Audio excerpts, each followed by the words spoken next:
بسم الله والحمد لله والصلاة والسلام على رسول الله صلى الله عليه و سلم. اما بعد، السلام علیکم و رحمت الله. شنوندگان گرامی، کمی کوتاهک درباره 10 روز آخری ماه رمضان پیامبر اکرم صلی الله علیه و سلم به چی مشغول بود در 10 روز آخری ماه رمضان. برای ما هم 10 روز، یعنی که خلاصا 9 روز دیگهش موندگی است. برای همین ما حاضر بیان میکنیم که پیغمبر اکرم صلی الله علیه و سلم به چی مشغول بود در همین روزها. به چی مشغول بود؟ یکم فقط حدیث ها را میوریم شرح میتیم برای که وقتی طولانی را نگیرد. کما اخبرت به عایشه رضی الله عنها، چطوری که عایشه مادرمان روایت میکند یا که خبر میدهد برای ما، کان رسول الله صلی الله علیه و سلم یجتهد فی العشر الاواخر ما لا یجتهد فی غیره. حدیث در امام مسلم است. مادرمان عایشه میفرماید رضی الله عنها که پیامبر اکرم صلی الله علیه و سلم کوشش و تلاش میکرد در همین باقی مانده 10 روز آخر رمضان در اعمال کوشش میکرد در همین 10 روز آخر، خیلی که در یگان روز دیگر همین طور کوشش تلاش در عبادت نمیکرد. یعنی که در عبادت در ذکر و در طاعت و در نماز و در قرآن خوانی اینا هم قدر کوشش تلاش میکرد که در همین 10 روز آخر که در دیگر روزها هم کار نمیکرد. پس میگه پیامبر اکرم صلی الله علیه و سلم یعنی که شب زنده می داشت، نماز میگذاشت، دعا میکرد، استغفار میکرد و دیگر آن عبادت ها میکرد. چطوری که در حدیث عایشه باز مادرمان رضی الله عنها فرموده است که کان رسول الله صلی الله علیه و سلم اذا دخل العشر احیا الليل و ایقظ اهله و جد و شد المئزر. چطوری که پیامبر اکرم میگه صلی الله علیه و سلم وقتی که در روز آخری ماه رمضان که میشد چیکار میکرد؟ احیا لیل، شب زنده میکرد. بین فقهی فهمی مادرمان عایشه بین که شب زنده میکرد، یعنی شب مرده هم میشود. یعنی که انسانی که عبادت میکند معناش که شب زنده میدارد، شب زنده میکرد. و ایقظ اهله، و آن کسی که در خانه بود همسراش بیدار میکرد. برای چی؟ برای نمازگزاری، برای دعا، برای که از اجر محروم نشوند. و جد و شد المئزر، و چی؟ و همون مئزر معنای دارد که یعنی که ای در همون خیلی ده معناش میگیم. در همون میگه چی؟ جد و شد، یعنی که میبست. همون چی را؟ همون بند ایزار میگیم که چی؟ بند ایزار میگیم میبستش. این کنایه از چیز که یعنی که حدیث در متفق علیه بخاری مسلم است، یعنی که دیگر همخوابگی نمیکرد. یک روایت شبیه است، دیگر روایت معنایی که یعنی که ما میگیم که همون میان شب است. در چی؟ در برای کارخیز میان شب است. در همین حالت هم همین معنا را دارد که پیغمبر اکرم صلی الله علیه و سلم چی میان شب بست برای چی؟ برای عبادت. یعنی معنا کنایه از چی است؟ از کوشش و تلاشی خیلی چی؟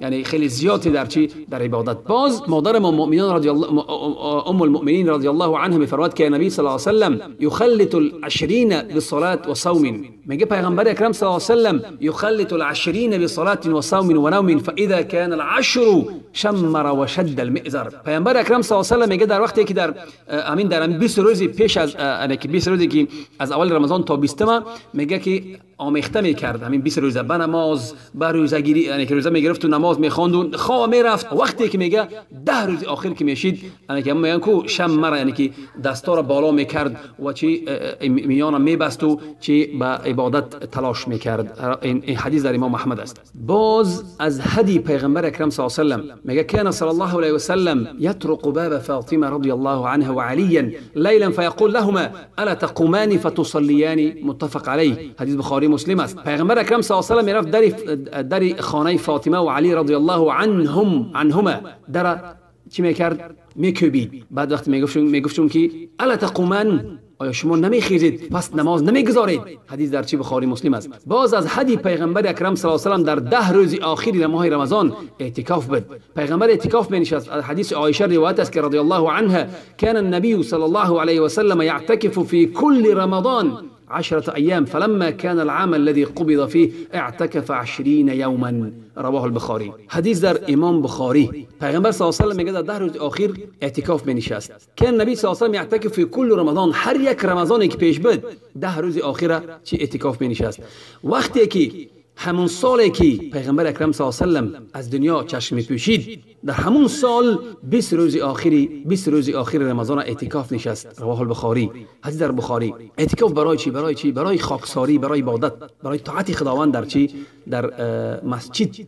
این اعتکاف چیه؟ برای که الله عز و جل سوره بقره 187 وعده می‌فرماید که ولا تباشروهن وانتم عاکفون فی المساجد، ای آنها رو با آنها همبستری نکنید در حالی که شما چی؟ در مسجد، یعنی که در مسجد هستید. پیامبر اکرم از حدی پیغمبر، از راه و روشی که پیغمبر صلی الله علیه و سلم در همین 10 روز آخر بود، وی پیغمبر جستجو میکرد لیلة القدر، شب قدر جستجو میکرد که در کدام حالت است و در کی است، کدام روز است.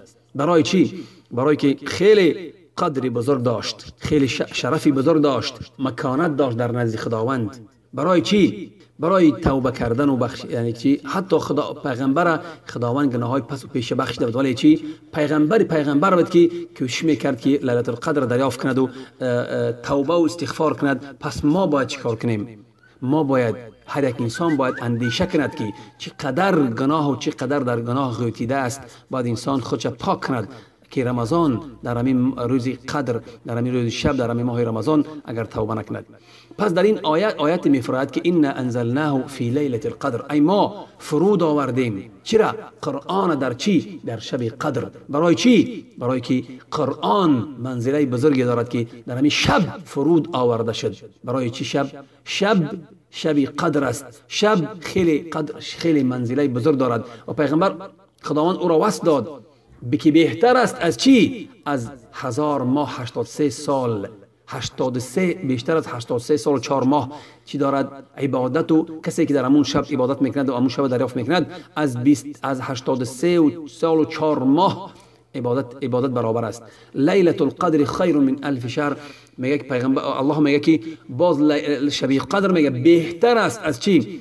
از 1000 ماه. باز وصف میتید که بانها مبارکه، ای این در آیات دیگه میگه که الله عز و جل که ان انزلناه فی لیلة مبارکه، ما او را فرود آوریم در لیلة مبارکه، در شب چی؟ مبارک، ای پر برکت، ای خیرات و برکت زیاد دارد. ان انزلناه فی لیلة مبارکه در سوره دخان 3 آیت. چهارم انها تنزل فیها الملائکه، از خیر و برکت همین لیلة القدر چیست؟ در اون میگه فرشته ها و روح خودش، ای جبریل علیه السلام فرود می آیند در همین شب. یعنی که خیلی زیادی از فرشتگان به چی؟ به آسمان دنیا میفرایند، به زمین میفرایند. برای چی؟ برای از برکت، از بیشتر و یعنی از زیاد بدن برکت آمی شب، پس میفرایند به زمین برای خیر و برکت و رحمت و روح. یعنی میگه و تنزل الملائکه والروح فیها، هم فرشتگان میفرند هم روح جبریل علیه السلام. پس میگه این روز الله عز و جل چی نام مانده است؟ سلام هی حتی مطلع الفجر. نامش همین شب چی مانده است؟ سلام.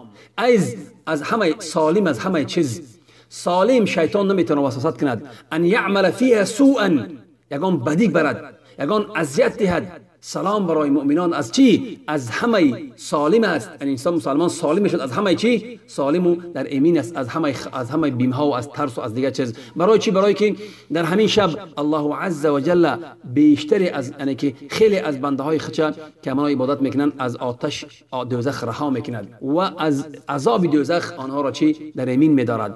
باز پیغمبر اکرم صلی الله علیه و سلم میگه که کسی که همین شب بیدار خوابی میکند، شب زنده میکند، من قام لیلة القدر ایمانا و احتسابا غفر له ما تقدم من ذنبه. کسی از شما میگه شب قدر بیدار خوابی و شب خیزی و نمازگزاری میکند، ایمانا و احتسابا، به همین روز باوری دارد، به همین شب باوری دارد، این باوری کامل دارد، و احتسابا و اجر از خداوند منتظر است، غفر له ما تقدم من ذنبه، خداوند میبخشد اون گناهی که پیش کرده است.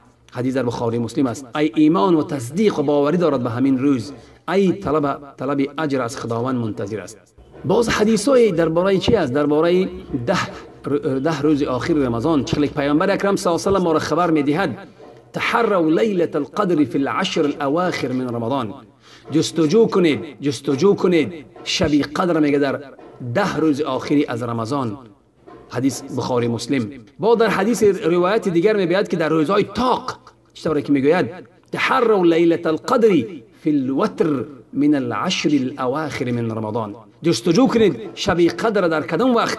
در طاق، روز تاقی 10 روز آخری ماه رمضان، ای 21 و 23 و 25 و 27 و 29. باز حدیث های میگن که در روز 27 یا که نزدیک به یا که 25 یا که 29 همین روزا رو میارد. پیغمبر میگه صلی الله علیه و سلم که التمسوها في العشر الاواخر فان ضعف احدكم او عجز فلا يغلبن على 7 البواقي رواه مسلم. میگه جستجو کنید چرا لیلة القدر در 10 روز آخر. اگر کسی از شما ناتوانی کرد، ضعیفی کرد، سستی کرد یا که ناتوانی کرد، فلا یغلبن علی 7 البواقی، پس باید کوشش تلاش کند در همین 7 روزی که باقی مانده است. حدیث مسلم. باز حدیث دیگر است، باز حدیث از سخنی که حدیث ابی بن کعب میگوید. ابی بن کعب میگوید که والله انی لاعلم أي ليلة هي ليلة التي أمرنا رسول الله صلى الله عليه وسلم بقيامها هي ليلة 27 رواه مسلم. ابی بن کعب قسم میخورد، سوگن میخورد که به خدا من میدانم که کدام روز شب قدر است، کدام روز ای کدام شب هي لیله شب قدر است. اون شبی که پیغمبر اکرم صلی الله علیه و سلم ما را امر کرده بود به چی؟ به شب خیزی او، زندگذاری همون شب که وای شب 27 است. حدیث در امام مسلم است. حدیث دیگر پیغمبر اکرم صلی الله علیه و سلم در حدیث امام احمد و در ابو داود میفرماید که لیلة القدر لیلة 27، شب قدر این میگه شب 27 است. باز ابن حجر، امام نووی و غیری از عالمان میگویند که انها لا تختص لیلة القدر بلیله معینه.